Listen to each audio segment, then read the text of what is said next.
संदीप ने अपनी माँ के कहने पर गांव में शादी कर ली थी। लड़की का नाम था सुनीता। माँ का कहना था एकदम मॉडर्न बहू नहीं होनी चाहिए, लेकिन उन्हें नहीं पता था कि गांव से आने वाली बहू सुंदर सुशील तो होगी और उसको गांव से बाहर भी निकाल लाएंगे, लेकिन उसके अंदर का गांव कैसे बाहर निकलेगा। शादी के कुछ दिन बाद, माँ टिफिन तो देना जरा।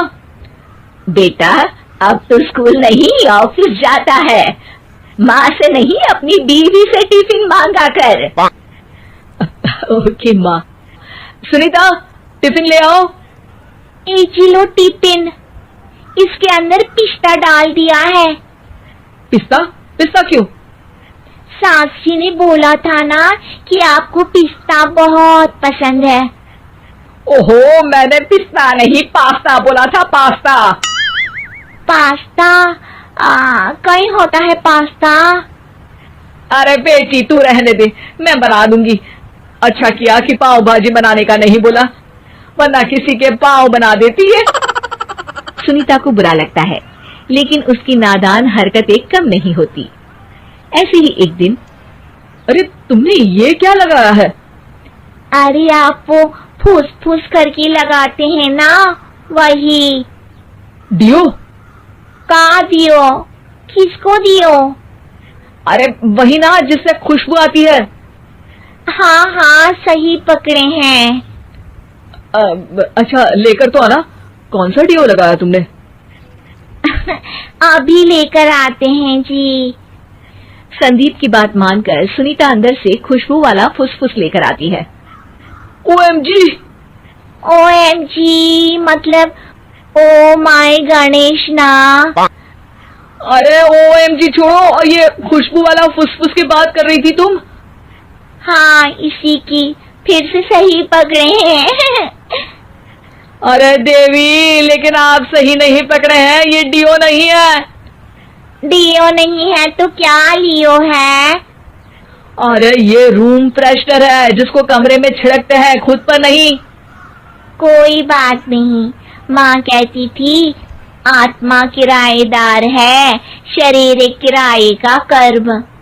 हम शरीर पे ये डाल लिए तो क्या फर्क पड़ जाएगा।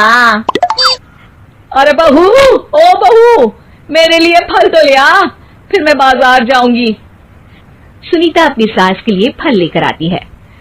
अरे बेटा, पपीता, तरबूज और सेब फल ऐसे कैसे खा लूं, काट कर तो ले आ।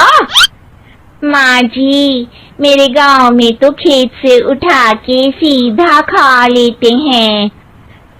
अरे ये तेरा गांव नहीं है ना। अरे संदीप, तू ही कुछ समझा देना इसको बेटा। मैं कैसे समझाऊं माँ, ये तो माइक्रोवेव को भी भट्टी बोलती है। कल मैंने बोला हाय कैसी हो, तो बोलती है किसी को हाय नहीं लगानी चाहिए। अरे सुनीता, तेरा क्या होगा? अभी तो कैसे बताऊं माँ जी, अभी हम कुछ करेंगे फिर पता चलेगा क्या होगा, लड़का या लड़की।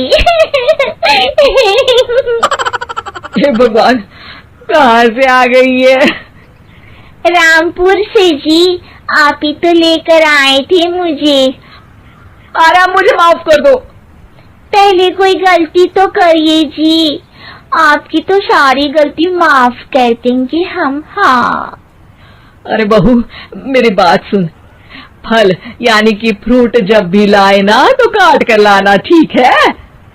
जी ठीक है माँ जी, फल यानी फ्रूट यानी काट के लाऊंगी।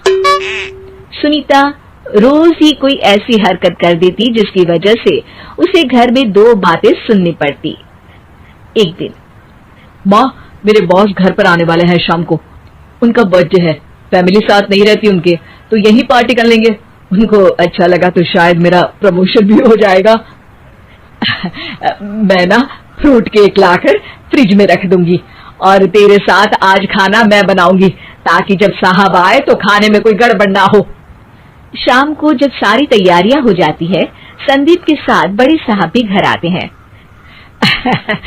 फ्रूट केक तो ले आना बहू, फिर खाना खाएंगे। अरे अरे, इस सब की क्या जरूरत थी? आपने बुलाया वही काफी है।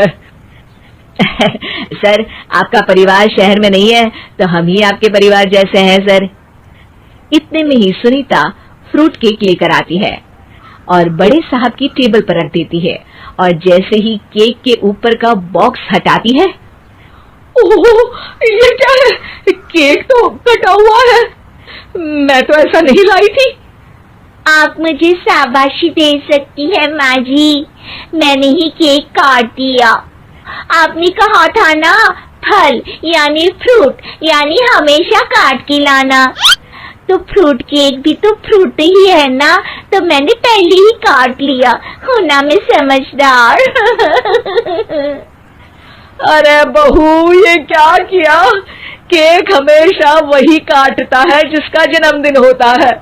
तुझे एक बात भी समझ नहीं आती, एक नंबर की बेवकूफ है।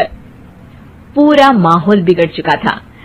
संदीप को लगने लगा था कि साहब उसे प्रमोशन तो दूर की बात है, कहीं डिमोशन ना दे दे, लेकिन साहब बीच में ही बोल पड़ते हैं। अरे अरे, कोई बात नहीं, ये इनकी बेवकूफी नहीं है, इनका भोलापन है। बेटा, आप कहाँ से हो? रामपुर गांव से। अरे वाह, गांव से? फिर तो आपके गांव में ताजे फल और सब्जियां मिलते होंगे। हाँ, सही पकड़े हैं। हम तो काटते भी नहीं, सीधा खा लेते हैं। मैं ना एक बार तुम्हारे गांव घूमने जरूर चलूंगा। क्यों संदीप, ले चलोगे ना? मुझे गांव घूमना बहुत पसंद है। बस फिर क्या था, संदीप और सास दोनों खुश हो गए क्योंकि साहब को सुनीता ने गांव की बात करके खुश कर दिया था। अब संदीप का प्रमोशन पक्का था।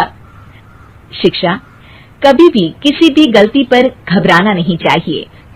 हो सकता है कि उस गलती की वजह से आगे बड़ा फायदा हो जाए।